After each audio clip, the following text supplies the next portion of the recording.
Magandang buhay mga kaibigan! Ako nga pala si Andrea. Maligaya nga pala pagdating sa ating paglalakbay upang tuklasin ang mga sagisag ng minamahal nating bansang Pilipinas. Handa na ba kayong matuto at mamangha? Simulan natin sa pinakamalagang sagisag, ang ating pambansang bandila. Nakikita niyo ba ang magandang kulay disenyo nito? Ang bughaw ay para sa kapayapaan, ang kulay pula ay para sa katapangan, at ang kulay puti ay para sa kalinisan at pagkakapantay-pantay. Ang tatlong bituin ay kumakatawan sa tatlong pangunahing isla ng Pilipinas, ang Luzon, Visayas at Mindanao. Ang walong ilag ng araw ay ang sumisimbolo sa walong probinsya na nagimagsik at lumaban sa mga dayuhan.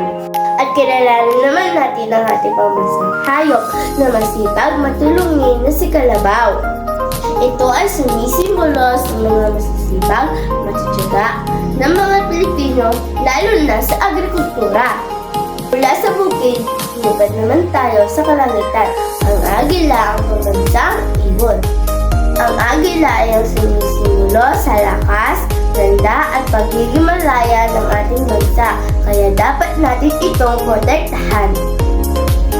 Nag-aamay bulaklak na tayo. Ang pambansang bulaklak natin ay ang sampagita.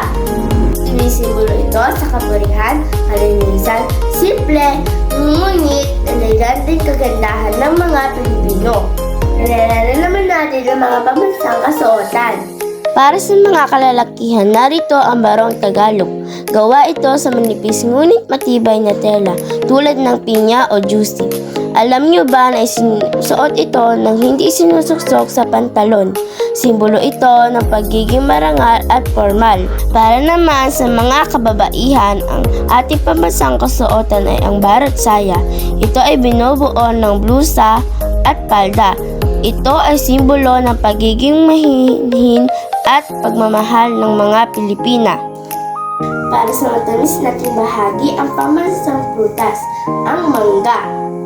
Kilala ang mangga Pilipino sa buong mundo dahil sa kakaibang tamis at ganda ng kulay nito.